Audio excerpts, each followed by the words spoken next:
국회의원 여러분 정말 감사드립니다. 약수 하나마 장내 아침 식사가 준비되어 있습니다. 편안히 드시면서 특강을 경청해 주시면 고맙겠습니다. 오늘이 아마 호솔인 걸로 알고 있습니다. 첫눈이 내릴 것을 좀 기대해 보겠습니다. 소녀 같죠? 네.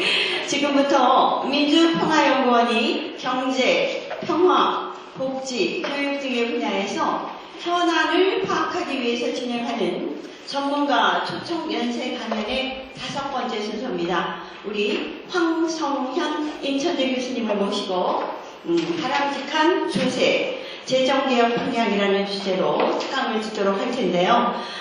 참석해 주신 여러분들께서는 자리를 정돈해 주시면 고맙겠습니다. 저희가 9시부터 의원 총회가 있기 때문에 예정된 시간에 시작을 하도록 하겠습니다. 안녕하십니까? 저는 이번 조찬 특강의 사회를 맡은 민주평화당 정책위원회 수석부의장 장경숙입니다. 여러 바쁘신 일정 가운데서도 이렇게 갑자기 추워진 날씨인데 오늘 특별 강연에 참석해 주신 분들께 다시 한번 진심으로 감사의 말씀드리겠습니다. 오늘 주제는 미리 공지해드린 바와 같이 바람직한 조세 재정개혁 방향입니다. 지난 7월 30일 문재인 정부는 2018 세법 개정안을 발표했었죠. 보통 정부는 매년 정기국회 전에 모든 세법을 묶어서 개정안을 제출을 하는데요. 이 개정안에는 정부의 조세 정책의 정체성을 그대로 보여주고 있습니다. 기재위 조세소위원회에 확인을 한 결과 정부안을 포함해서 소득세법, 법인세법, 상속세 및 증여세법, 종합부동산세법, 부가가치세법 등 574건이 회부되어 있습니다. 공공기관의 고용세습 의혹, 국정조사를 둘러싼 논란 때문에 국회 일정이 잡혀있지 않았었는데 다행히 어저께 여야 5당 대표 간의 합의로 인해서 오늘부터 국회가 정상적으로 돌아갑니다. 그래서 오는 30일에 본회의 선까지 세법 개정안을 논의해야 합니다. 세법 개정안은 정부의 정책 방향과도 부합을 해야 하겠지만은 무엇보다도 조세의 형평성과 성의, 소득재봉대의 역할을 제고할 수 있는 방향으로 설계되어야 할 것입니다. 오늘 특강을 통해서요, 정부 세법 개정안의 문제를 진단하고 개선해야 할 부분을 도출해서 국회가 이를 바로 잡아야 할 것이라고 생각합니다. 세제가 가지고 있는 조세 형평성, 조세 성의, 소득 재분배의 기능을 제고시키고 국가 경제 발전과 국민들의 삶의 질을 제고시킬 수 있는 방향으로 나가야 할 것입니다. 그러면 먼저 국민 의례를 하도록 하겠습니다. 모두 일어서셔서 정면에 태극기를 향해 주시기 바랍니다. 국회에 대하여 경례 바로 이하 의례는 생략하도록 하겠습니다. 모두 자리에 앉아주십시오. 오늘 모임에 참석해 주신 분들의 소개는 시간 관계상 양해해 주신다면 강연의 집중을 위해 생략하도록 하고요. 이 초청 강연의 주최자인 천정배 연구원장님의 간단한 인사말만 듣고 바로 특강을 시작하도록 하겠습니다. 천정배 연구원장님의 간단한 인사말 듣도록 하겠습니다. 2분 정도로 시켜 주십시오. 네, 우선 날씨가 쌀쌀해졌습니다. 영하의 기온인데 아침 일찍 이 자리에 참석해 주신 다음 여러분께 깊이 감사의 말씀을 드립니다. 오늘 특강은 조세 재정의 전문가이신 황성현 인천대학교 교수님 모셨습니다. 또 교수님은 먼 길을 과천에 사신다고 해요. 과천에 사시고 먼 길을 새벽에 와주셨습니다. 진심으로 감사드립니다. 황 교수님은 현재 한국재정학회 회장이시기도 하고 또 전 조세재정연구원장이십니다. 이 재정 조세 분야의 최고의 전문가십니다. 벌써 2년 전에 촛불혁명은 우리 사회의 전면적인 변화를 요구하고 또 그 동력을 만들어 줬습니다. 조세 재정의 개혁 방향도 가장 중요한 하나만 인프라가 되는 개혁 과제라고 생각합니다. 지금 순간에 이제 정부에서 여러 세법 개정안의 처리를 앞두고 있습니다만 과연 우리 정부와 또 정치권이 조세 재정 개혁을 제대로 하고 있는지, 또 앞으로 어떤 방향으로 가야 할 것인지, 어떻게 공평 과세를 실현할 것인지. 한국은 다른 어느 나라보다도 대체로 조세에 의한 소득 재분배 효과가 매우 미약하다고 우리가 대체로 듣고 있습니다만, 앞으로 그런 대책이 무엇인지 하는 점에 관해서 귀중한 말씀을 해주실 필요가 기대합니다. 여러분, 우리 교수님을 큰 박수로 한번 해주시죠. 오늘 회담을 시작하도록 하겠습니다. 벌써 한 10분이 소비되기 때문에 강사님께서 한 40분 정도 말씀해 주시고 1, 20분을 응답의 시간을 갖도록 하겠습니다. 우리 손정배 연구원장님께서 이력 사항을 자세히 말씀해 주셨기 때문에 다음으로 들어가도록 하겠습니다. 네.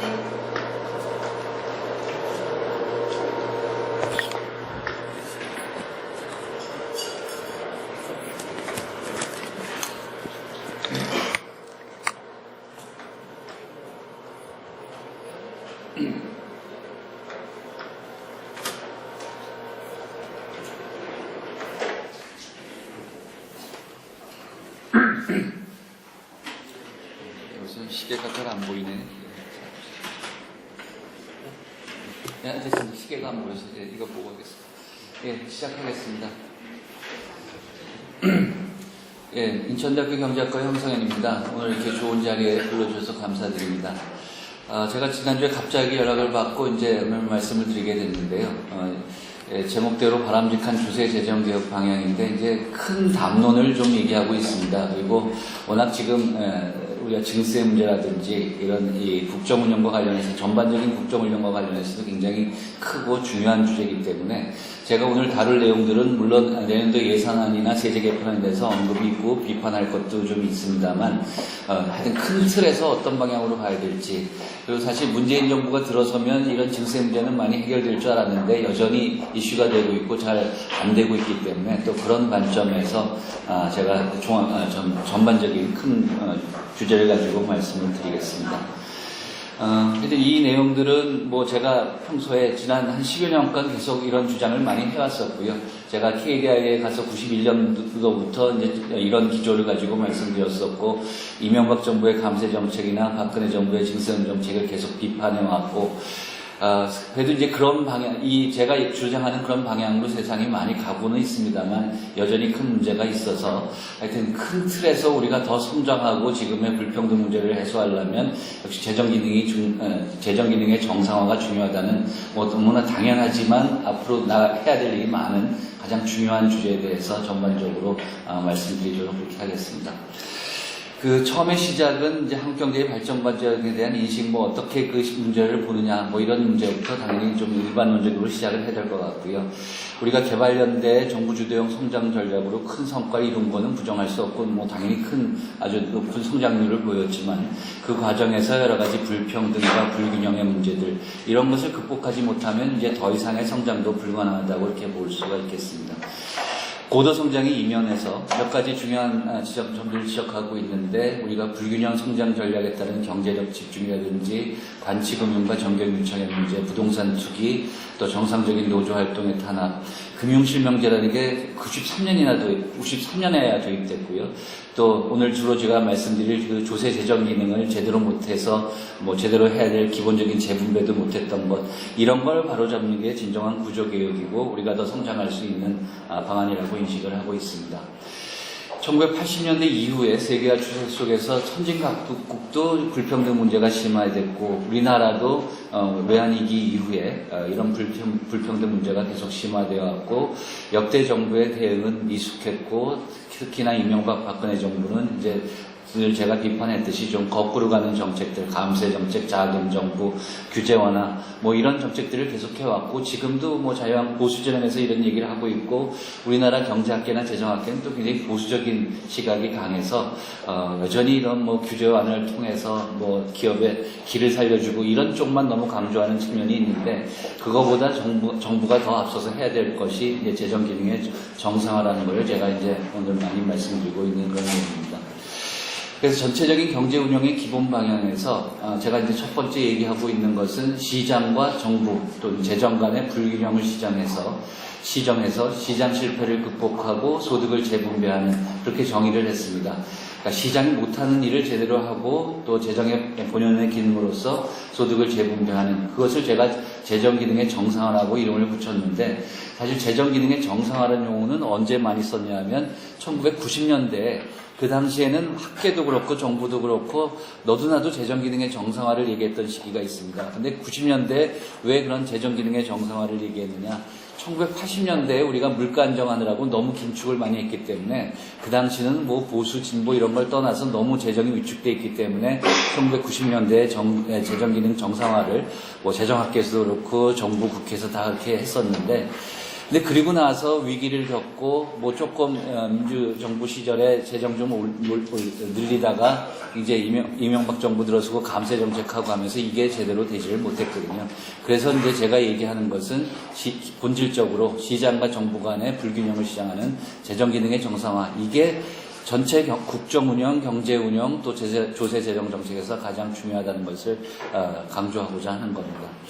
그러니까 여기서 흔히 이제 잘못 생각하는 것 중에 하나가 경제학자들도 가끔 이런 생각을 하는 게 우리가 개발연대에 워낙 정부 주도형 성장 전략을 했고 관치금융을 했기 때문에 우리나라의 정부가 굉장히 큰 규모라고 생각하는 경향이 있는데 우리가 재정 본연의 기능을 얘기할 때 그러니까 공공재나 가치재라고 하면 뭐 주거, 의료, 교육 뭐 이런 보육 이런 것들을 얘기합니다. 그리고 공공 서비스, 복지 이런 거를 공급하고 소득을 재분배하는 기능에서는 우리는 건국 이래 늘 작은 정부를 해왔고 지금도 작은 정부고 그런데다가 앞에 정부에서 감세 정책과 증세음 정책을 해서 거꾸로 갔기 때문에 이런 문제들이 생겼고 이거를 극복하는 게 중요한데 문재인 정부 들어서 뭐 방향은 옳게 잡고 갖고 있지만 아직도 증세 노력 같은 게 제대로 이루어지지 않고 있다는 점을 제가 여기서 강조하는 겁니다.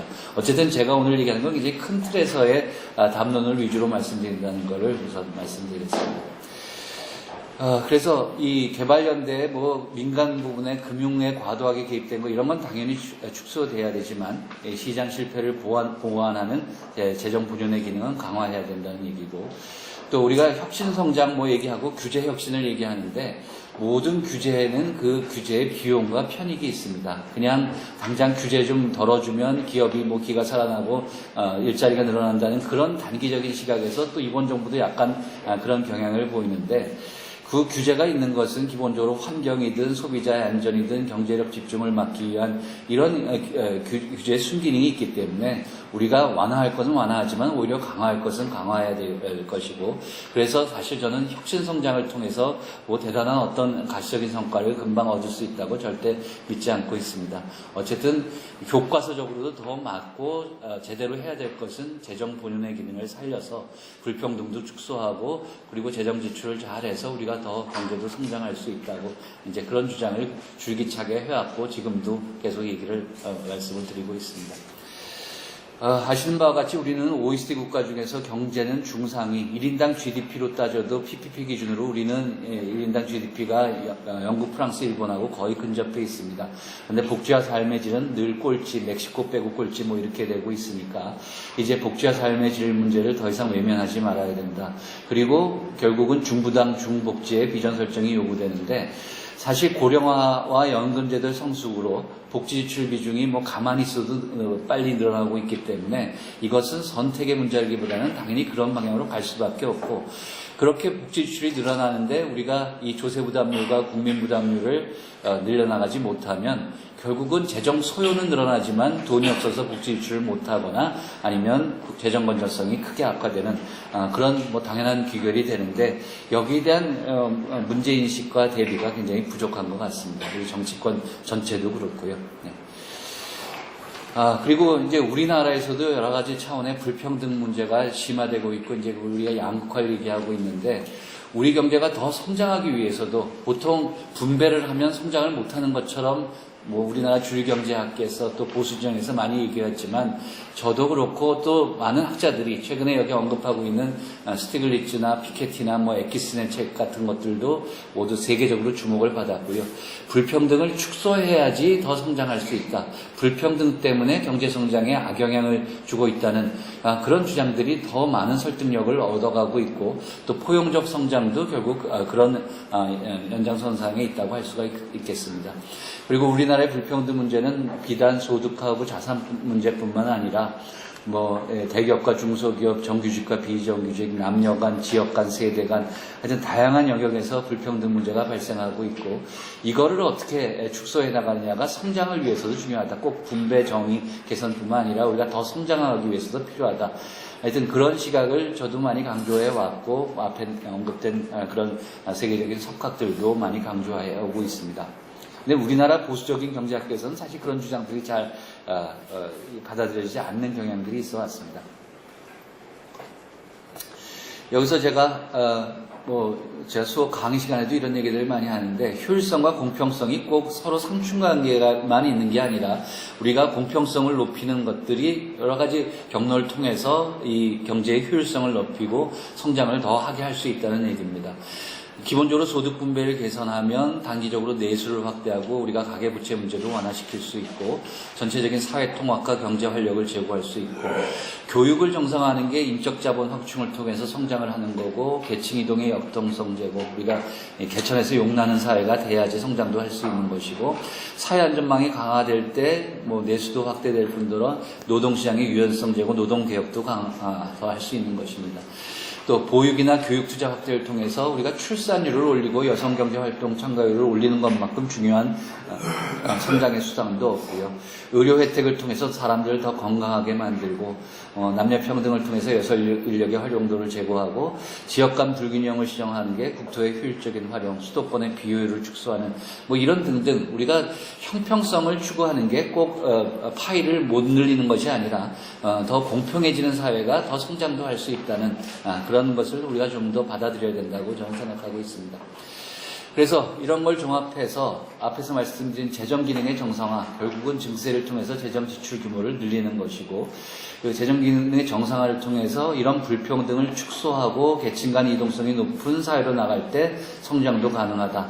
그래서 제가 경제 성장을 얘기할 때 늘 교과서적으로 하는 얘기는, 현재 경기가 나쁜 것을 극복하기 위해서, 그리고 더 성장하기 위해서 일단 복지나 교육계 지출을 늘려서 단기적으로는 총수요와 내수를 확대하고, 그러한 투자가 출산율과 여성경제활동 참가율을 높이고 고령화 속도를 늦추고, 그리고 교육 투자 등을 통해서 더 많은 인재를 키우고, 보육이나 주거, 의료, 요양, 안전 이런 사회 서비스를 확대하고, 이런 것이 결국 우리가 더 성장할 수 있는 것이고, 더 그 과정에서 많은 양질의 일자리도 창출할 수 있다.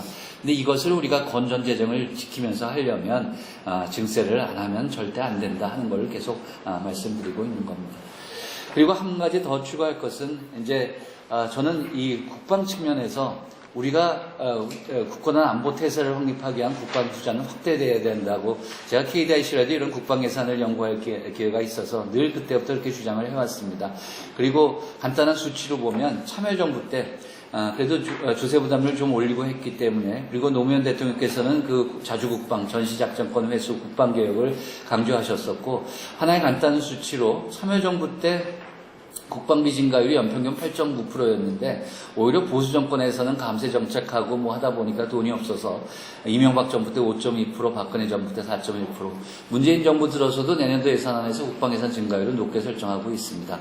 어쨌든 만약 통일이 된다고 하더라도 우리 주변에 여러 나라들이 있고, 우리는 자주국방을 지향해야 되고, 전시작전권 환수도 우리가 준비를 해서 해야 될 거고, 그런 아까 복지, 교육, 출산율 이것뿐만 아니라 분배 개선뿐만 아니라 우리가 처한 지정학적 여건상 우리는 국방 투자를 게을리할 수도 없고, 그래서 우리는 더욱더 재정 기능을 정상화하면서 증세를 꼭 해야 된다, 이런 주장들을 이제 계속 해왔습니다. 그래서 이런 맥락에서 큰 방향으로 보면 지금 말씀드린 대로 증세를 해야 되는데 이거를 우리가 조세 부담률 기준으로 하는 게 가장 정확하고 우리가 조세 부담률 개념을 강조해야 됩니다. 아마도 지난 10여 년 동안 당연히 아주 기본적인 개념이지만 이 조세 부담률, 국민 부담률의 개념으로 감세 정책을 비판하고 명확하게 하고 이 목표치를 계속 제시하고 하는 역할을 제가 제일 많이 했다고 생각합니다. 뭐 간단한 일이지만. 그래서 지금 최근에 세수 호황 때문에 좀 조세 부담률이 올라가긴 했는데요. 뒤에 수치를 말씀드릴 텐데 한 2021년까지 중기적인 시기에서 적어도 한 22에서 23%까지는 올라가야겠다. 그래야지 뭐가 좀 숨통이 트이면서 재정 건전성은 그렇게 나빠지지 않으면서 아까 말씀드린 재정 기능의 정상화를 할 수 있겠다. 이런 이제 매크로 수치들을 제가 말씀드리고 있는 거고요. 뒤에서 더 자세히 말씀드리겠습니다. 그리고 당연히 이제 확보된 재원은 아까 출산율 올리는 거, 여성경제 활동 참가율 올리는 거, 그다음 분배 개선, 그리고 교육, 국방, 그리고 공공부문 일자리 확대를 위해서 쓰자. 공공일자리 저는 늘려야 된다고 생각합니다. 그리고 우리나라 좀 보수적인 진영에서 자꾸 민간은 선이고 공공은 악인 것처럼 얘기하는데 시장이 제대로 작동 못하기 때문에 공공이 일을 하는 거고 죽었다 깨어나도 민간이 못하는 것을 시장이 맡아서 하는데 뭐 민간에서 하는 일자리만 좋은 일자리라고 하는 거는 절대 옳은 얘기가 아닙니다. 공공에서도 얼마든지 필요하고 좋은 일자리가 있는 거고 어느 나라나 민간, 공공과 시장이 서로 이렇게 조화를 이루면서 가는 것이고 우리나라는 늘 작은 정부를 했고 또 앞에서 거꾸로 가는 정책들도 하고 해서 공공부문 서비스도 수준이 낮고 공공 여러 가지 관리 인력들도 부족한 겁니다. 그래서 그런 서비스의 질을 높이면서 일자리도 늘리겠다는데 자꾸 이렇게 세금만 늘려서 무슨 일자리 늘리냐, 뭐 민간만이 좋은 일자리 늘릴 수 있다 이런 주장이 아직도 너무 광범위하게 얘기되고 있는 것은 전 참 매우 문제가 있다고 생각을 합니다. 그리고 아까 매크로 수치에서 이제 이 건전 개정 기조를 유지하면서 주세 부담률을 그 정도 올리면 총지출 증가율을 경상 성장률보다 당분간은 상당히 높게 가야지 우리가 GDP 대비 정부 지출 비중이 올라갈 수 있고 대체로 제 감으로 보면 경상 성장률보다 그래도 한 3-4%포인트 그래서 내년에 9.7%라는 증가율은 조금 예년보다 많이 높아지긴 했지만 뭐 이런 기준에 보면 약간 높아진 수준이고 저는 그런 정도의 지출 증가는 필요하다고 판단합니다. 그 내역은 좀 더 따져봐야 되고 단지 그런 지출 증가를 아직 조세 쪽이 쫓아가지 못하기 때문에 문제가 될 거라는 점을 뒤에서 자세히 말씀드리겠습니다. 그래서 대체로 큰 방향은 이제 말씀드렸고요. 제가 15분 정도 썼는데 아마 조금 천천히 해도 되지 않을까 싶습니다만 조금 더 구체적인 얘기들을 하고 또 요청하신 대로 이제 2018년 세제 개편안 그리고 예산안에 대해서 그래도 좀 총량적인 수준에서 평가를 하고 조금 더 이제 구체적인 얘기들을 좀 보충해서 말씀드리겠습니다. 어쨌든 이제 큰 방향은 재정 기능의 정상화가 이루어져야 되고 그걸 하려면 세제 개편안은 이를 뒷받침하는 재원 조달 기능 우리가 그거를 국고적 목적이라고 하고 재정학에서 세금을 거두는 가장 기본적인 첫 번째 가장 중요한 목적은 국고적인 목적입니다. 시장에서 공공재나 가치재가 제대로 공급되지 못하기 때문에 재원 조달 기능을 해야 되는데 그런데 이제 이 세제 개편안이 그걸 잘 못하고 있다는 점을 처음 지적하고 있는 겁니다. 그래서 이 2018년 세제 개편안에서 제가 그 수많은 항목을 뭐 하나하나에 뭐 감면이 어떻고 이런 얘기를 할 수도 없고 오늘에서는 이제 그런 것은 주제가 아니고 전체적인 큰 그림을 말씀드리는데 저는 2018년 세제 개편안 정부안이 나온 거 보고 사실 굉장히 실망했고 놀랐습니다. 문재인 정부조차 이렇게 할 줄은 정말 몰랐고 그래서 제가 재정학회장이기 때문에 세발심위원이어서 사실은 지난 7월 말에 세발심 그 회의에 가서 보통 그 많은 사람이 모였을 때 그냥 의례적인 말 한마디 하고 마는데 제가 한 15분 정도를 그 세제시장 앞에서 이게 어떻게 이룰 수 있냐 오늘 드린 말씀의 취지를 가지고 얘기를 했었고 그리고 나서 제가 지금 한겨레에서 인터뷰한 기사가 카피되어 있는데 사실 자청해서 한겨레 아는 기자한테 전화해서 이건 못 참겠다. 문재인 정부가 이런 세제 개편을 내놓을 수 있느냐 해서 사실 제가 이례적으로 자청해서 인터뷰를 했던 그런 내용입니다. 그리고 사실 그 줄거리나 지금 말씀드린 내용이랑 비슷하고요. 그래서 이게 지금 문재인 정부의 좀 문제라고 저는 생각하고 문재인 정부의 성공을 위해서도 이런 비판을 좀 계속 해야 된다고 생각을 합니다. 그러니까 일단은 국고적 목적으로 세입이 확보돼야지 무슨 복지 지출도 하고 이게 재정 건전성이 유지가 돼야 되는데 이번 세제 개편안 나온 거 보면 전년 대비 기준으로 마이너스 2.5조 원 감세안입니다. 그리고 이걸 5년간 누적 효과를 보면 마이너스 14.3조 원이고요. 근데 이걸 계기로 해서 제가 자료를 쭉 찾아보니까 이런 감세안을 내놓은 세제 개편안은 2008년에 이명박 정부의 그 대대적인 감세 정책, 그게 이제 전년 대비 마이너스 21.3조 원 빼고는 이명박 정부하고 박근혜 정부 내내 조금 다 플러스였지, 몇 천억이라도 플러스였지, 마이너스의 정부 세제 개편안을 내놓은 적이 없었습니다. 그러니까 그런 면에서도, 그러니까 작년에 핀셋 증세라는 거 5.5조 했을 때도 그걸로는 부족하다고 얘기를 했고, 제발 증세 앞에 너무 핀셋 같은 무슨 그런 용어를 붙여서 좀 포퓰리즘 좀 하지 말고, 정말 우리 지금 사회가 이런 식으로 가는 걸 막기 위해서는 보편적인 증세가 필요하다는 얘기를 해야 되는데, 그래도 작년에 그런 5.5조 원 규모의 핀셋 증세를 할 때 이제 일단 증세에 이 시동은 걸었기 때문에 그것도 기재부에서는 안 하려고 하는 거를 좀 정치권에 얘기해서 했기 때문에 이후에 저는 많은 기대를 했었습니다, 개인적으로. 그리고 저는 참여하지 않았지만 그 이후에 재정개혁특위가 만들어지고 논의를 하는 과정에서 제가 내심 생각했던 거는 이제 지방선거 전에는 발표 못하지만 지방선거가 끝나면 이제 준비를 해갖고 앞에 이명박 정부, 박근혜 정부 정책을 비판하고 집권을 해서 이제 복지를 늘리고 하려면 이 지방선거 끝나고, 그리고 사실 이번에 세제 개편을 해야지 내년에 선거가 없고, 내년쯤 되면, 그 다음에 내년 요맘쯤 되면 총선 앞두고 사실 증세하기 정말 힘들 겁니다. 그래도 나라 경제 살리려면 저는 해야 된다고 생각을 하는데요. 근데 그래서 내심 저는 지방선거 끝나고 제대로 된 증세안이 나오고 재정개혁특위에서 뭐 그런 걸 만들 줄 알았는데, 이걸 7월 달에 자료 받고 보니까 마이너스 2.5조 원 이런 거 보고 솔직히 말씀드리면 이건 정말 무슨 생각이 있나 하는 생각이 들 정도였는데, 그 세제실장 얘기는 그냥 그 당시 발언했던 얘기는 여러 가지 세목들을 합쳐서 뭐 따져갖고 감면 늘리고 줄이고 하다 보니까 합쳐보니까 그렇게 됐고, 그 다음에 EITC를 늘리는 과정에서 그렇게 됐다는데, 그건 정말 국가재정 나라 살림을 하면서 앞으로 나가야 될 큰 방향이 뭐고, 지금 재정 건전성이 어떻게 되고, 우리가 재정기능 복지를 어떻게 해야 되고, 이런 생각 없이 정부가 세제 개편안을 내놨다는 것에 대해서 참 굉장히 좀 문제가 많았다 이렇게 생각을 합니다. 뭐 잘은 모르겠지만 혁신성장이라는 걸 기재부가 맡아서 조금이라도 세금을 깎아줘야지 기업 투자가 당장 좀 늘어날 테니까, 이런 식의 접근이라면 이건 절대 성공할 수가 없습니다. 그러니까 그거보다 훨씬 더 큰 거는 지금 복지를 늘리고 불평등을 개선하고 이 재정 본연의 기능을 살리는 것이지, 뭐 세금 조금 깎아준다고 하는 건 오히려 이명박 정부 때나 하던 얘기고 그런 거라고 생각을 합니다. 어쨌든 뭐 그런 것에 대해서 제가 이제 조금 말씀을 드렸고요. 이 박근혜 정부에서도 세법 개정안에는 늘 플러스였다. 또 EITC가 돼서도 EITC가 이제 마이너스 2.6조 원인데, 역대 정부에서도 근로장려세제 때문에 마이너스 되는 걸 감안해서 다른 걸 늘려서 플러스로 만들었는데 이렇게 했다는 얘기입니다. 그리고 다시 한번 이제 우리가 작은 정부를 해왔다는 거를 제가 구체적인 지표를 가지고 말씀드릴 텐데, 사실 우리나라 재정 통계가 제대로 잘 정비된 게 최근이고, 재정학자들도 이런 이 국제 비교, 뭐 일반 정부 기준 재정 지출, GDP 대비 비중 이런 수치에 좀 둔감한 표현입니다. 그리고 이런 것 때문에 과거에 논란이 됐던 게 2006년도 참여정부 시절에 왜 기획예산처하고 중앙정부 간의 재정 규모 논쟁에서 뭐가 빠졌느니 뭐 했는데, 이제는 한국은행에서 국제 기준에 맞게, 그리고 우리가 그런 디지털 예산 회계 시스템 해서 국제 비교가 가능한 그런 재정 규모 통계는 제대로 나오고 있고, 뭐 예전에도 뭐 문제가 없었습니다.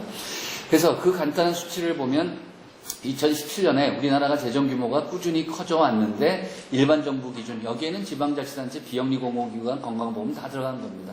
그래서 그 비중이 우리나라 한 32%인데, 이제 늘 얘기하는 OECD 평균이 44%, GDP의 12% 정도의 격차를 보입니다. 과거에는 격차가 더 컸었고, 우리는 건국 이래 이렇게 늘 작은 정부를 해왔는데, 그리고 일본과 미국이 선진국 중에서 비교적 작다고 하는데, 일본과 미국의 비중이 38%, 39% 이렇게 됩니다. 그러니까 우리나라만 무슨 특별한 용 빼는 무슨 수단이 있는 것도 아닌데, 시장이 못하는 건 마찬가지일 테고, 우리가 불평등 뭐 분배를 개선하고 복지를 해야 되고 출산율을 올리고 해야 되는데, 이렇게 작은 규모를 하면서 지금 재정 지출 좀 늘리고 복지를 확대한다고 하면, 여전히 우리나라 보수 진영에서는 늘 세금 중독 성장이니 세금 주도 성장이니 이런 비판이 아직도 많이 나오고 있습니다. 제가 그런 얘기 나올 때는, 그러면 선진국들은 무슨 세금 중증 중독이냐 뭐 이런 얘기를 하고 그럼 전 세계 국가가 멕시코 빼고는 전부 좌파 포퓰리즘 국가냐 제가 이런 말씀 드리는데 하도 이런 시각들의 이상한 비판들이 이런 수치 하나만 가지고도 이렇게 되고 시장이 못하는 것들이 분명히 어느 나라는 있는 것인데 왜 우리나라만 이런 자꾸 불필요한 논란을 하는지에 대해서 이제 여기서 이런 수치로 말씀을 드리는 겁니다. 자, 그래서 이 선진국들이 이 자본주의가 황금기를 맞을 때 다 그런 재정 지출을 늘려가면서 복지를 갖추면서 그렇게 성장해 왔기 때문에 OECD 평균이 그렇게 높은 것이고 그 OECD 평균과의 차이가 뭐 지난 20, 30년 동안 전혀 좁혀지지도 않았고 그거를 좁혀가려는 노력을 좀 해야 되는데 아직도 그게 잘 안 되고 있다는 말씀을 드리는 겁니다. 그래서 앞에 말씀드린 이제 성장을 위해서도 그런 투자가 필요하다는 말씀을 드렸고요. 최근에 이제 출산율이 올해 1 미만이 될 정도로 정말 위기를 맞고 있는데, 그러려면 정말 출산 지원 같은 거 더 적극적으로 해야 되고, 앞에서 제가 강조를 드렸는데, 저는 최근에 이 자유한국당에서 내놓은 정책 중에 정말 오래간만에 옳은 정책 하나가 이 출산 주도 성장, 뭐 출산 지원 성장. 근데 그것도 무슨 출산 주도를 무슨 여성을 뭐 출산에 무슨 도구로 활용하는 식으로 이렇게 비판하는데 제목이 어쨌든 간에 정말 출산율을 올리기 위해서 여러 가지 정책을 해야 되고요. 그럼 출산에 대한 직접적인 지원뿐만 아니라 그러면 출산을 더 늘리려면 보육이라든지 교육이라든지 주거라든지 이런 걸 해야 되는 거니까 사실 자유한국당이 그런 얘기하는 건 매우 반갑고 이제 여권과 야권이 같이 이렇게 협력해서 그런 거 하려면 정말 돈이 많이 들 테니까 증세도 하고 이러면 좋을 것 같은데 왜 그런 협조가 국회에서 잘 이루어지지 않는지 좀 답답한 차원에서 말씀드렸습니다. 자, 그래서 이 소득주도 성장, 혁신성장, 공정경제도 이런 재정의 역할이 뒷받침이 되어야 된다는 얘기고 요즘 그 포용적 성장을 정부가 더 많이 강조하고 있는데 사실 지금에서 얘기지만 정부가 처음부터 소득주도 성장이라는 그 이름이 좀 이상한 개념보다는 처음부터 포용 성장을 얘기해서 사실 소득주도 성장이 내포한 것은 결국은 중산층 이하의 가구에 대해서 소득을 늘려줄 때 그게 정상적인 방법은 재정 복지 지출을 늘려서 지원을 해주는 겁니다. 그래서 복지를 늘리고 양극화를 개선하는 거니까. 근데 이제 그거를 자꾸 최저임금으로 그리고 이름이 이상해서 어떻게 소득이 주도하느냐 이렇게 해서 불필요한 논란이 됐는데 사실 포용적 성장의 개념이 더 포괄적이고 그 포용적 성장의 개념이 우리가 이런 경제활동 참여 기회를 갖게 해서 균등하게 갖게 해서 불평등을 완화하면 경제성장으로 이어진다. 아까 저도 그런 말씀드렸고 피케티도 그렇게 얘기했고 스티글리츠도 그렇게 얘기한 것이고 또 포용적 성장이라는 게 진짜 지금 많이 받아들여지는 개념인데 그런데 포용적 성장을 어떻게 하느냐 보면 결국은 재정 지출입니다. 다른 나라보다 못하고 있는 게 그것이고 그러니까 가장 핵심적인 수단은 단순히 제가 재정 전문가이기 때문에 오늘 조세 재정을 강조하는 게 아니라 정말 국정 운영에서 해볼 수 있고 우리가 여태까지 못해왔고 앞으로 할 수 있는 여지가 제일 큰 것은 증세와 재정 지출 확대입니다. 저는 그렇게 생각합니다. 그 다음에 이제 최근에 세수 호황 문제에 대해서 우리가 좀 언급을 할 필요가 있습니다. 이걸 좀 제대로 판단을 해야 되는데 일단 정부가 예측을 잘못해서 여러 가지 문제가 생겼고요. 그리고 최근에 세수가 작년 올해 좋은 거는 박근혜 정부에서 비과세 감면 좀 축소한 영향 그리고 작년에 뭐 핀셋 증세를 했는 것도 있지만 기본적으로 반도체 호황이라든지 부동산 거래 활성화 이런 일시적 요인이 큽니다. 그러니까 일시적인 걸 갖고 자꾸 구조적 장기적으로 늘어나는 복지 재원으로 활용할 수 있다고 아니라고 생각하는 게 문제인 것 같고요. 그리고 정부 스스로도 이런 호황은 기껏해야 내년 정도까지 갈 거다 뭐 이렇게 생각을 하고 있습니다. 그러니까 사실 올해 세법 개정안부터 제대로 대비를 했어야 되는데 조금 더 구체적으로 말씀드리면 지금 올해 9월 말까지 전년 대비 국세 증가분이 26.6조 원입니다. 근데 지금 언론도 그렇고 기재부도 자꾸 이런 식으로 일종의 수치들을 내세우는데 그냥 사람들이 생각하면 26조나 많이 거쳤네 생각하지만 이게 2017년 국세 수익 규모가 265조였기 때문에, 그렇죠? 265조였기 때문에 거기에 정상적으로 경상성장률이 아무리 떨어져도 한 4%, 또 세수 탄성치를 뭐 1.1 하면 한 4, 5%는 그냥 늘어나는 거고요. 또 작년 세법 개정 효과가 올해 한 1조 원 정도 됩니다. 그 얘기는 26조 중에 13조 내지 14조 한 반 정도는 당연히 늘어나는 거지 그거를 무슨 호황이니 풍년이라고 얘기할 필요가 없는 수치고 올해 그 전망치를 좀 너무 낮게 해갖고 이제 자꾸 그런 호도하고 있고, 또 제가 지금도 의문스러운 거는 작년 말에 세수 확정치가 265조인데 왜 올해 국세 수입 예산을 268조로 잡았으며 올 초에 추경할 때 왜 그 국세 수입 경정을 안 했는지. 그러니까 약간 진보 진영에서 음모론적으로 얘기할 때는 이것도 역시 기재부가 증세를 논의를 좀 이렇게 막기 위해서 뭐 혁신성장하고 뭐 하면, 사실 김동연 부총리께서 증세 이런 거 별로 좀 안 좋아하시는 것 같아요, 보면. 하여튼 그래서 이렇게 세수 좋은 것처럼 자꾸 얘기하고 증세 얘기는 좀 막으려는, 이거 뭐 그렇게 음모론적으로 얘기하는 분들도 계십니다. 제가 뭐 그런 주장을 한 건 아니고요. 어쨌든 우리가 세수 호황에 대해서 좀 객관적으로 판단을 하자 하는 얘기입니다. 그게 이제 제 포인트고요. 그 다음에 세수가 많으냐 적으냐는 우리가 조세부담률, GDP에 대한 비율로 얘기를 해야 됩니다. 근데 그럼 조세부담률이 지금 우리나라가 어느 수준이냐? 이제 OECD 평균이 25%쯤 되고요. 작년에 세수가 많이 좋아져서 20.0%인데 그럼 20.0%라는 수치가 어떤 수치냐? 이 조세부담률이 70년대, 60년대부터 계속 올라와서 역사적으로 제일 높았던 때가 참여정부 말에 19.6%입니다. 그러니까 이미 2007년도에 19.6은 갔었는데 그 다음에 감세정책에서 2013년에 17.9까지 낮아졌고요. 그 이후에 이제 조금씩 높아지고 최근에 세수 호황으로 2017년에 한 10년 전 수준을 조금 넘는 수준으로 올라온 겁니다. 그리고 올해 이제 세수가 좋아서 이제 연말까지 가봐야 되고, 그런데 이 조세부담률을 예측할 때는 지방세 쪽을 알기가 어렵기 때문에 제가 오늘 여러 국회의원님들 계신 데서 꼭 하나 건의드리고 싶은 거는 이 행안부하고 지방재정 쪽에 통계를 제대로 좀 제때제때 알려주고 그래야지 무슨 정책 판단을 할 수가 있습니다. 국세는 지난 한 달, 두 달 지나가면 딱딱 나오고 아무리 지방재정이 200 몇십 개라도 돈을, 세금을 얼마 거던지가 비밀도 아니고 그거 근거에 들어온 거 엑셀로 정리만 하면 될 일을 왜 행안부는 아마 올해 지방세 세수 정확히 하려면 내년 여름쯤 돼야지 알 수 있을 정도입니다. 그러니까 이런 거는 좀 행안부가 정말 이런 수치들 안 내놓고 해서 이런 판단을 흐리게 하는 것들을 좀 제대로 고쳐야 됩니다. 아마 기재부도 그 숫자 잘 모를 가능성이 있습니다. 어찌됐건 그렇기 때문에 정확하게 예측은 힘들지만 올해 조세부담률 한 20.5 내 정도라고 예상이 됩니다. 그리고 이 국가재정운영계획에서는 지금 조세부담률을 앞으로 3, 4년 사이에 20.3, 20.4 뭐 이 정도로 예측하고 있으니까요. 제 말씀은 그냥 세수 호황이라고 자꾸 너무 풍년이라고 생각하지 말고 조세부담률은 아직 갈 길이 멀게 격차가 벌어져 있고, 또 우리가 국민부담률이 작년에 많이 높아져서 27% 수준에 도달하면 보수 진영에서는 벌써 얘기합니다. 27%면 꽤 높은 거 아니냐 얘기하는데 OECD 평균이 27% 된 거는 1970년대 정도의 수준입니다. 그러니까 우리가 하여튼 이런 그 수치에 대한 좀 정확한 판단을 가지고 이게 지금 올라가 줘야지 문제가 해결된다는 거를 제가 계속적으로 말씀드리고 있습니다. 그 다음에 이제 재정 건전성 문제인데요.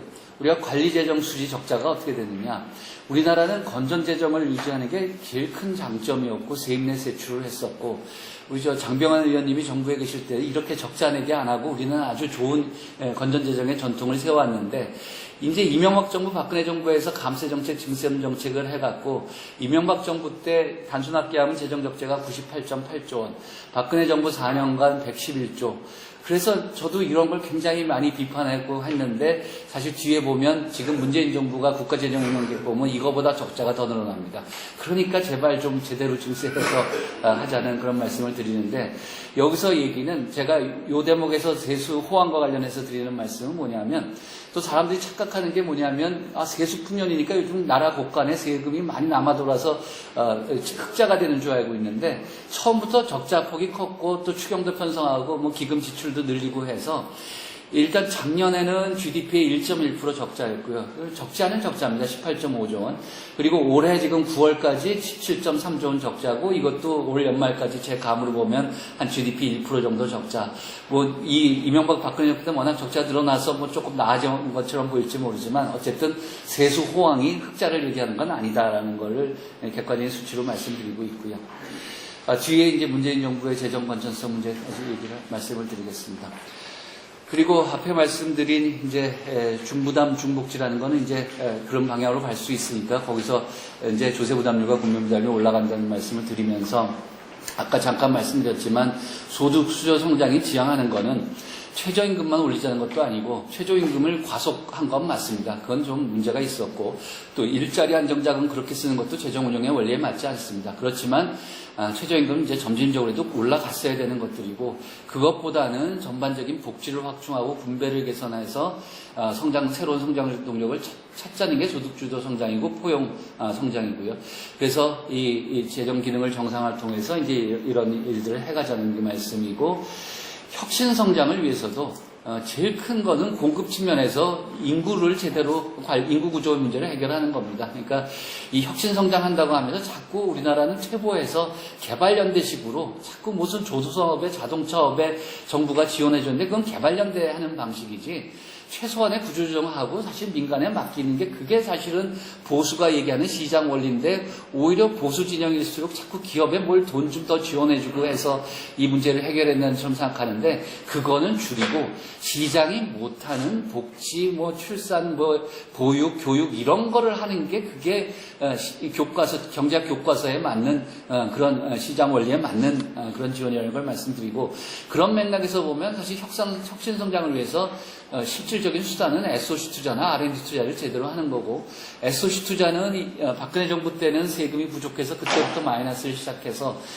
이번 정부 들어서도 돈도 부족하고 또 이번 정부는 좀 지나칠 정도로 토건 예산에 대한 부정적인 시각이 있는데 아직도 우리나라는 그래도 경제 성장을 하고 있고 길 막히는 곳도 많고요. 그러니까 SOC 투자는 꾸준히 늘려가야 된다고 생각하고 그런 게 오히려 혁신 성장에 맞는 정책이라고 생각을 합니다.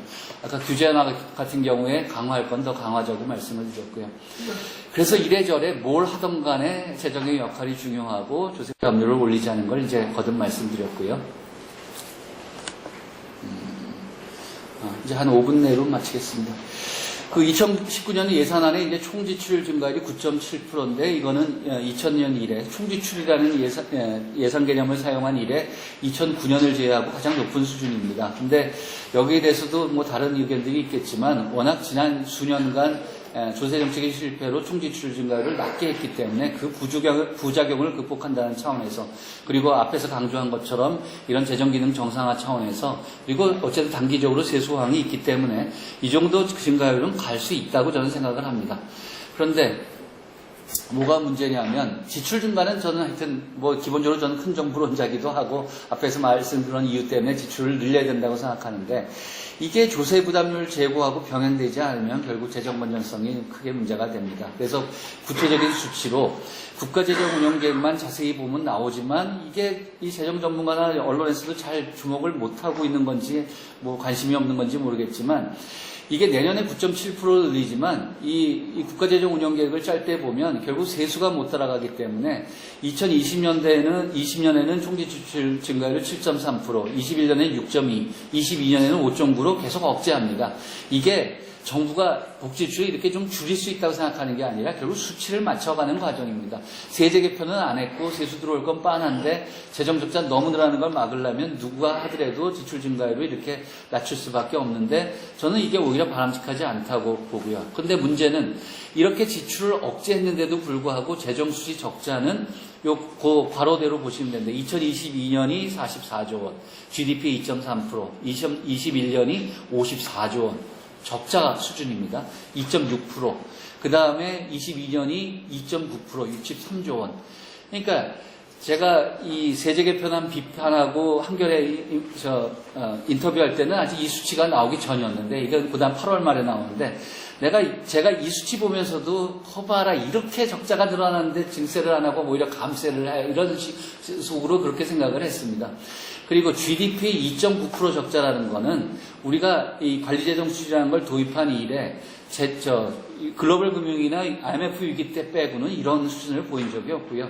GDP 3% 수준의 적자, 우리나라 같이 건전재정을 그래도 그걸 강점으로 해왔던 나라에서는 이런 수치를 예전에 정부에 계신 분들은 정말 내놓을 생각도 못했던 그런 수치입니다. 근데 이제는 문재인 정부 들어서 작년에 2.1이라는 숫자를 내놓더니 마지막 연도 적자를 이제 2.9 이런 식으로 늘어나기 시작하면 이게 금방 재정 건전성은 무너지고 눈덩이처럼 빚은 늘어나게 되어 있습니다.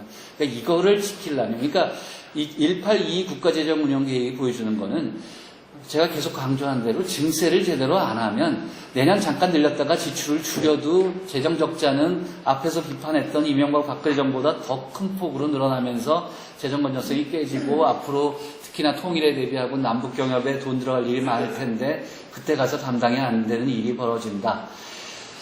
재정 건전성과 관련해서 제가 교과서처럼 늘 써서 얘기하는 것이 우리 같은 또 많은 학자들이 얘기하는 것이 그래도 우리나라는 재정 건전성에 대해서는 경제학계나 재정학계에서 굉장히 다 어떤 컨센서스가 있습니다. 또 정부 관료들도 과거에 그랬었고요. 우리 같은 소규모 개방 경제에서 외부 충격에 대비하고 급속한 고령화와 통일 또 남북 경협에 대비하기 위해서 재정 건전성을 지키는 게 무엇보다 중요하다. 우리나라 국가 신인도가 일본보다 높은 이유는 재정이 건전하기 때문에 그렇습니다. 근데 재정 건전성을 지키면서 적극 재정 운영을 하면 당연히 증세를 해야 되는데 이렇게 일시적 세수 호황 때문에 그러니까 사실 문재인 정부는 어쩌면 그 두 해의 세수 호황이 나중에 보면 독이 될 가능성이 있습니다. 그래서 증세 논의 아예 끊어지도 못하고 또 일부러 그걸 강조했는지는 모르겠지만 하여튼 그렇게 됐다는 얘기고요. 아까 말씀드린 대로 문재인 정부 기간 동안에 재정적자 합계를 구하면 전부 179.1조 원인데 실제 문재인 정부가 편성하는 예산 기준으로 보면 223.6조 원이고요. 이게 GDP의 하나는 1.99, GDP 연평균 2.2%.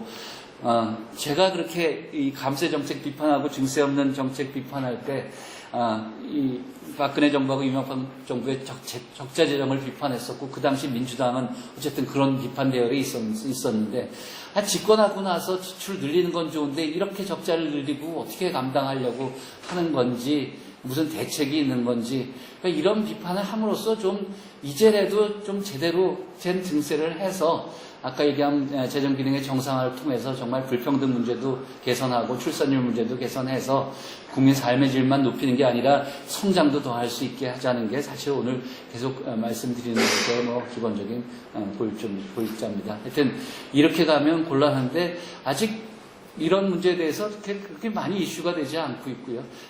자유한국당 같은 데서 별로 주장은 안 하는데 나중에 빚 많이 나고 하면 우리나라 국민들은 이 국가 부채 문제 이런 거에 굉장히 민감합니다. 그러면 나중에 총선 대선에서는 아마 이대로 가면 큰 문제가 될 수 있으리라고 생각을 합니다. 그리고 우리가 낭비적 지출은 당연히 줄여야 되는 거고 세출 구조조정은 꾸준히 노력해야 되는 건데 이전 정부처럼 세출 구조조정하면 증세 없이 할 수 있다는 그 주장은 더 이상 하면 안 되겠다. 이런 말씀이고요. 그래서 이제 이 경제 운용의 큰 그림을 새롭게 그리자. 단순히 조세 재정의 문제만이 아니다. 이거는 국정 운영의 중심이고 경제 운영의 중심이고 시장이 못하는 걸 인정하고 그리고 불평등이 심화되는 거를 개선하는데 불평등을 심화되면 개선할 수 있는 방법이 뭐가 있겠느냐. 이게 재정의 교과서에서 얘기하는 소득 재분배 기능이고 부자한테는 좀 더 걷어서 복지를 더 지출하는 게 그게 분배를 개선하는 거고 불평등을 개선하는 건데 한편으로 불평등 문제를 얘기하면서 증세를 주저하는 거는 앞뒤가 맞지 않는 거고 아무리 앞에 저항이 있고 좀 당장 인기가 떨어진 일이 있더라도 이걸 정면 돌파하고 국민을 설득해서 제대로 된 증세를 통해서 재정 기능을 정상화해야 되고 이게 지금까지 우리는 한 번도 제대로 해보지 못한 일이고 이게 선진국과의 격차고 제일 못한 일이니까 이거를 제대로 하는 게 정말 몇 년만 하면 큰 효과를 보면서 여러 가지 문제들이 해결될 거라는 게 제가 지난 10년 동안 그리고 길게 보면 제가 K대에 들어간 91년부터 한 27년 동안 줄기차게 얘기해왔던 그런 얘기인데 아직 이번 정부도 지출을 늘리면서 조세 개혁에 대해서는 머뭇거리고 있어서 참 문제가 있다고 생각합니다. 이 정도 말씀드리겠습니다.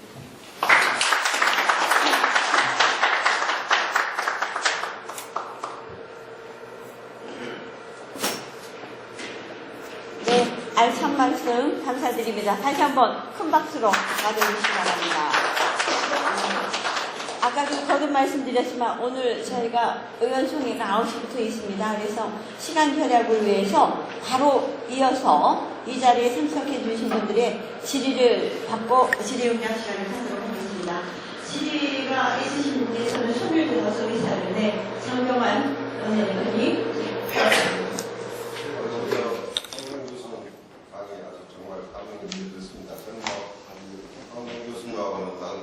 한 30여 년간 쭉 같이 재정에 대해서 논의를 해온 관계이기 때문에 지금 평소에 하셨던 말씀 그대로 다시 지금 강조하고 계시는데 사실 우리나라 경제학계 재정학을 제대로 아는 사람들 드뭅니다. 사실 근데 재정을 모르는 경제학은 사실 절름발이 경제학이거든요. 반쪽 경제학이거든요. 그런 의미에서 사실 돈 안 되는 재정학에 대해서 이렇게 오랫동안 왜냐하면 진짜 재정학 장사하는데 시장이 별로 없기 때문에 정부 부분 외에는 감사드리고요. 두 가지만 좀 말씀드리겠는데 아까 이제 전체적으로 재정 기능의 정상화를 위해서 사실 이제 조세 부담을 높이는 것이 전제로 해서 재정 기능 정상화돼야 한다는 건 100% 공감하는데요. 요즘 그 방향은 저는 맞다고 생각하는데 속도에 대해서도 그 부분에 조금 해야 한다고 생각합니다. 예를 들어서 재정이라고 하는 것이 갑자기 점프를 할 때 반드시 비효율이 따르게 마련입니다. 그 효율성을 안 따지고 저기 되기 때문에 단순히 그 방향만 이야기해서는 안 되고 속도, 즉 말해서 이러한 재정기능 확대가 된다 하더라도 이게 너무 점프를 하는 건 절대 건전한 재정을 위해서 좋지 않다는 그 부분에 대해서도 좀 주력을 해주시고 사실 최저임금도 우리가 아까 경상성장률 플러스 예를 들어서 한 2% 뭐 정도 이렇게 높게 계속해서 가는 것은 예를 들어서 방향으로 맞고 지금 그 좋은데 이게 경상성장률 지금 5%대 되는데 지금 16.4%를 해버리니까 지금 문제 아니겠습니까? 그러니까 좀 속도에 대해서 그건 우리가 주목을 해서 좀 신경을 써야 한다는 거. 두 번째, 아까 세수 호황이라고 해서 이 정부가 좀 과대 선별을 하는 부분, 이 부분에 대해서 100% 동감하는데, 거기에 동감하면서 이 재정학계에서는 이 추경 편성에 대한 문제 지적을 꼭 해야 한다고 봅니다. 즉 말해서, 자, 작년, 금년 9월까지 작년 대비 26조 6천억이라면, 18년도 예산이 27조 4천억, 처음 편성할 때 적자, 전제로 해서 편성한 거 아니에요. 그렇다고 26조였다고 사실은 27조 4천억이라는 국채 발행을 안 하고 살림을 했어야지. 이게 어떻게 무슨 초과세수냐. 이건 초과세수가 아니, 어떤 면에서 예측을 잘못한 것이지 초과세수가 아니라 그랬냐고요, 이게. 처음부터 예를 들어서 그렇게 세수 들어올 거로 저기 했었으면 국채 발행 않고 살림을 짰어야지. 그것이 뭐 제일 정부에서 노력해서 더 들어온 겁니까? 그러면 그 초과세수가 아니다 이거예요, 사실. 그 초과세수 개념 자체부터 나는 비판을 해야 한다. 재정학회에서. 근데 그 사람들이 지금 어떤 국민들 돌려먹는 거란 말이에요, 지금 뭐 이거 초과세수가 들어왔으니까 추경 편성에서 뭐 축법비도 안 내고 사용한다. 그럼 그 당초부터 비내려고 끊어서 안 냈어야지. 그 다음에 세수 예측을 잘못해서 초과세수가 계산상으로 나온 것이지 왜 그게 초과세수냐 이거예요. 그러니까 그 부분은 좀 강조를 했으면 됐고 정말 중재정객도 솔직히 저도 지금 안 봤는데 지금 2022년에 지금 저 2% 적자재정이라고 하는 것은 아시다시피 마스트리트 조약에서 저희 EU 같은 경우는 3% 이대로 저기를 하라고 돼 있지 3% 넘으면 사실은 이미 정상적인 재정 운영이 아니라고 하는데 이미 정부가 계획을 짤 때부터 2.9% 적자재정을 한다는 건 이건 정말 이건 저도 몰랐는데요. 진짜 안 봐도. 네, 장경환 원내대표 말씀드리기가 질의가 아니라 그죠? 장경환 원내대표님에 대해서 뭐 하실 말씀 있으십니까? 박 교수님? 한꺼번에 모아서 한꺼번에 모아서 하시겠습니까? 아까 유성엽 의원님 먼저 표를 들으셔가지고 네. 그 다음에 첫 대표님. 네. 있어가지고 좀 축소해서 예산을 편성하다 보니까 축소해서 세수 목표를 잡다 보니까 오히려 20조씩의 초과세수가 생긴 이유 중에 가장 큰 이유다라고 기재부 그때 1차 관계 이렇게 실토를 거더라고요. 처음부터 자극적으로. 뭐 그저 말씀드리면서 아까 우리 황 교수님 일반 정부 기준으로 GDP 대비 비중이 2017년도에 32.4%라고 말씀을 하셨는데 공공부문 총지출로 좀 확대해서 보면은 아까는 이제 일반 정부 기준이고 공공부문 총지출을 한국은행에서 발표한 걸 보면은 2012년도는 48.7%고 2017년도 지금 작년 축에 금년 6월 12일 날 발표를 보면은 44.4%로 나왔는데 사실은 지금 한국은행에서 공공부문 계정 발표할 때 이 공공부문의 범위도 굉장히 축소한 겁니다. 이거 사실은 지금 한국은행에서 집계에 포함하지 않는 공공부문이 굉장히 많이 있어요. 우리나라가 이 공공부문을 축소해서 관리를 하다 보니까 그러면 일반 전국 기준으로는 아까 32.4%다 해서 적은 편이다라는 취지로 이렇게 말씀을 주셨는데 공공부문 총지출로 보면은 그나마 축소된 개념이지만 덩수가 굉장히 높은 편이에요. 우리나라가 거의 50%대에 육박한 적도 있었단 말이에요. 2012년에는 48.7%고 그래서 저는 공공부문 비중이 결코 우리나라가 적은 나라가 아니다. 오히려 만해서 저는 우리가 문제가 생기고 있다라고 보는데 거기에 대한 견해도 말씀해 주시면 좋겠습니다. 다음. 2년간 주세 수리를 했었습니다. 네, 첫 해에는 박근혜 정부 하였거든요. 그때 이제 제가 주세 수리에 비례 초선이 간 경우가 없었기 때문에 저는 지역구 부담이 없으니까 주세 감면을 다 이제 바꾸는, 없애거나 이제 방향을 바꾸는 그 작업을 이제 뭐 거의 외로이 이렇게 했는데 그때는 더불어민주당 의원들이 제 편이었습니다. 네. 그래서 제가 앞장서서 막 하면 더불어민주당의 지역구 의원들 중에 일부는 뭐 그건 아닙니다 했지만 전체적으로는 박영선, 송영길 뭐 이런 분들이 어쨌든 제 편을 좀 들어주면서 조세 감면을 축소하고 없애는 거를 상당한 부분 할 수가 있었거든요. 근데 2년차 조세 수리가 되니까 이제 문재인 정부가 됐어요. 그래서 제가 또 새로 이제 그 조세 감면하는 걸 다 이제 제기를 했어요. 그랬더니 더불어민주당 의원들이 다 반대해요. 기재부 편을 써가지고. 그러니까 기재부는 정말 수십 년간의 보수 정부 하에서 보수적인 언론 환경 하에서 보수적으로 다 이렇게 세팅이 되어 온 기재부인데 그 기재부가 내는 거는 지금 똑같아요. 문재인 정부나 박근혜 정부 똑같아요. 그런데 박근혜 정부에서는 우리가 야당으로서 어떤 역할을 할 수 있었고 지금 이제 문재인 정부가 되니까 기재부가 내놓는 거는 박근혜 정부하고 똑같은 걸 내놓는데 그거를 더불어민주당 의원들이 그걸 옹호를 하는 거죠. 네, 그래서 오히려 문재인 정부 들어서 2년 차에는 조세 감면 정비를 하나도 못했습니다.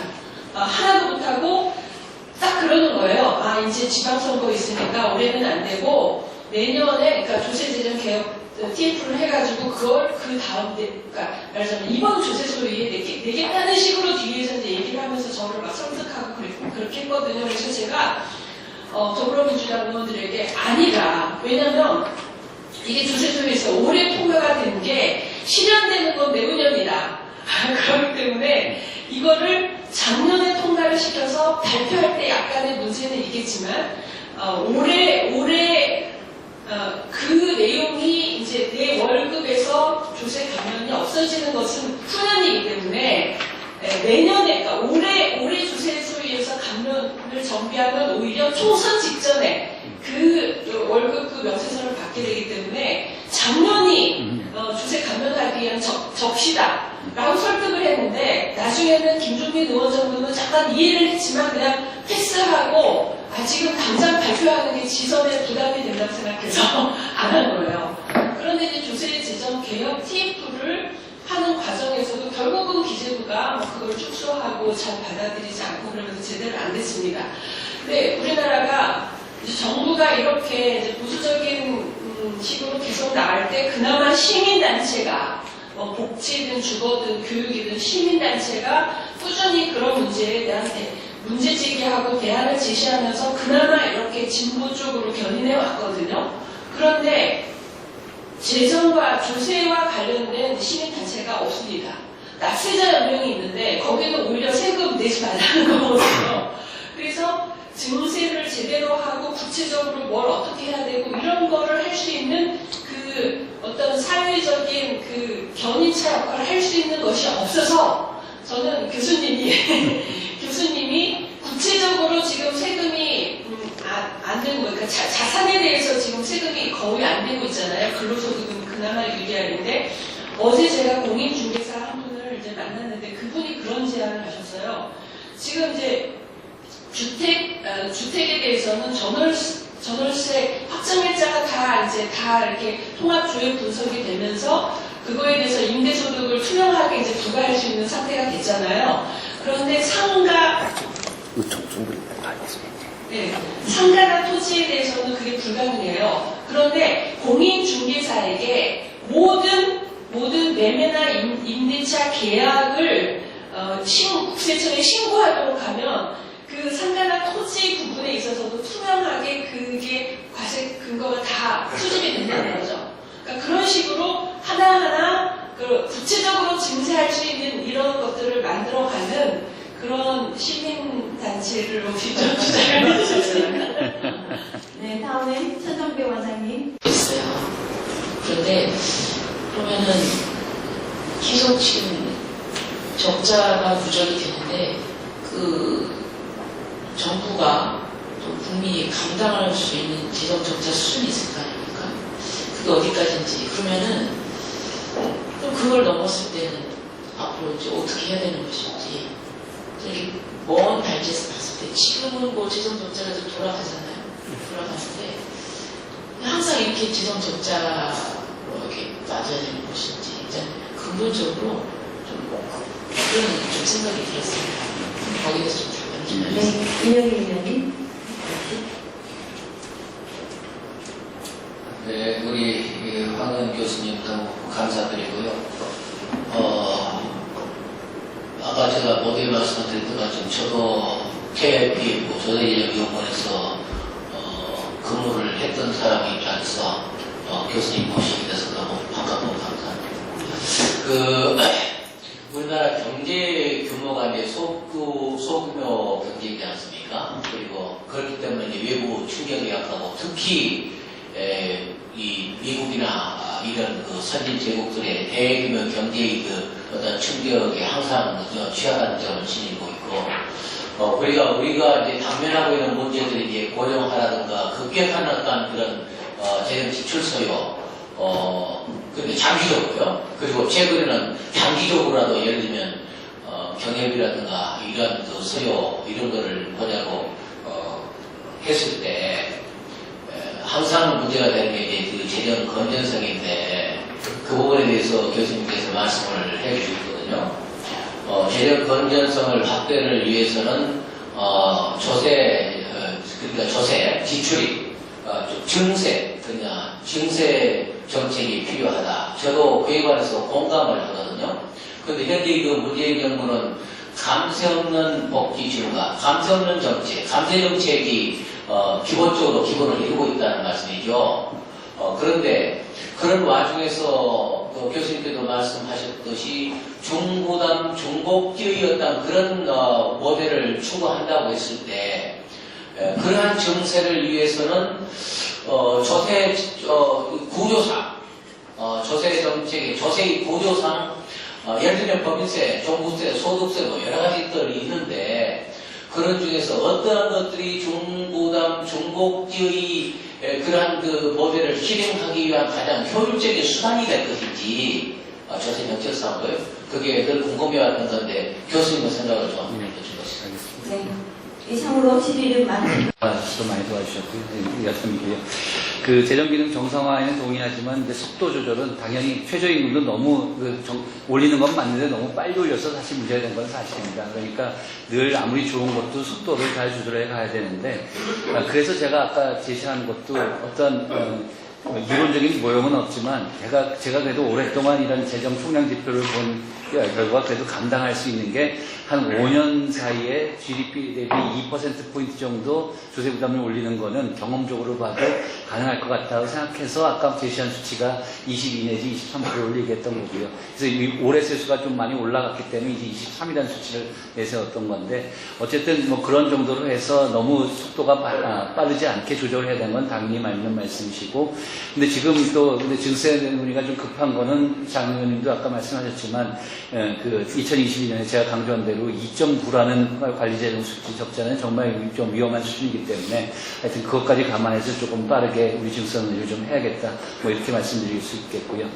그리고 초과세수의 개념 자체에 문제가 있다는 말씀 당연히 동의하고 결국은 예측을 제대로 했으면 뭐 그냥 제대로 걷어들일 거를 예측을 너무 낮게 한 다음에 그 차이를 초과세수라고 해서 마치 뭐가 대단히 많은 것처럼 해갖고 여러 가지 정책을 호도한 게 이게 기재부의 큰 책임이고 하여튼 이게 참 문제였다는 걸 저도 똑같은 말씀으로 아까 말씀드렸습니다. 유성열 의원님께서 굉장히 중요한 좋은 질문을 해주셨는데 보통 재정학자들도 사실 그 한국은행에서 나오는 공공부문 통계 계정 잘 모릅니다. 그래서 아까 저도 그 일반 정부 얘기를 했었는데 근데 이 문제는 이제 조금 더 자세히 설명을 드릴 필요가 있는데 우리가 일반 정부라고 하면 이제 중앙정부하고 지방정부 그리고 비영리 공공기관이라는 게 공무원 조직은 아니지만 그래서 KDI라든지 관리공단, 연금공단, 건강보험 이런 것들까지 포함해서 하는 겁니다. 그래서 이제 그게 기금이 아니라고 해서 포함되지 않는 건 아니고요. 그리고 우리가 일반 정부라고 할 때는 말 그대로 이제 재정 본연에 그러니까 뭐 복지건 국방이건 치안이건 이런 이제 재정 우리가 보통 재정이라고 하는 것을 할 때 그거를 일반 정부라고 얘기를 하고요. 물론 다 아시겠지만 거기에 우리가 공공부문이나 퍼블릭 섹터라는 용어를 쓸 때는 거기에 공기업을 포함한 겁니다. 근데 공기업이라는 게 크게 봐서는 이제 공공자가 들어가니까 이제 사총단이고 같은 비슷한 거라고 볼 수가 있을지 모르지만 공기업은 기본적으로 크게 봐서는 그 안에 들어가도 운영 원리가 다릅니다. 그러니까 우리가 공기업과 정부, 일반 정부를 구분하는 기준을 뭐든 ESP라고 얘기하는데, 그러니까 경제적으로 의미 있는 가격을 매겨서 쉽게 얘기해서 일반 도로는 돈을 회수하지 못하니까 정부가 건설을 해서 건설하는 재정의 기능이고요. 고속도로 같은 거는 그걸 건설해서 톨 수입으로 돈을 회수해서 장사를 해서 그 돈을 회수할 수 있기 때문에 그래서 그 요금을 물리기 때문에 공기업이어서 우리가 일반적인 재정을 얘기할 때는 일반 정부의 개념으로 보는 게 맞고요.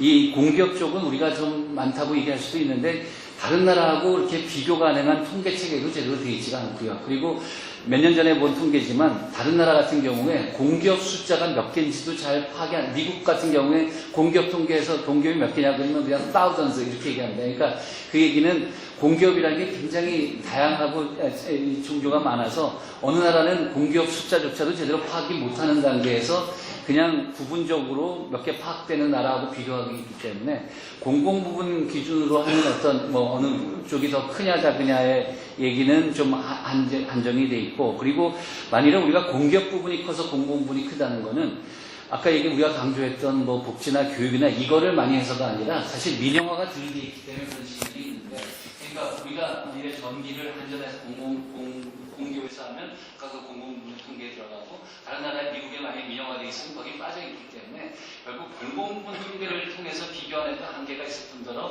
거기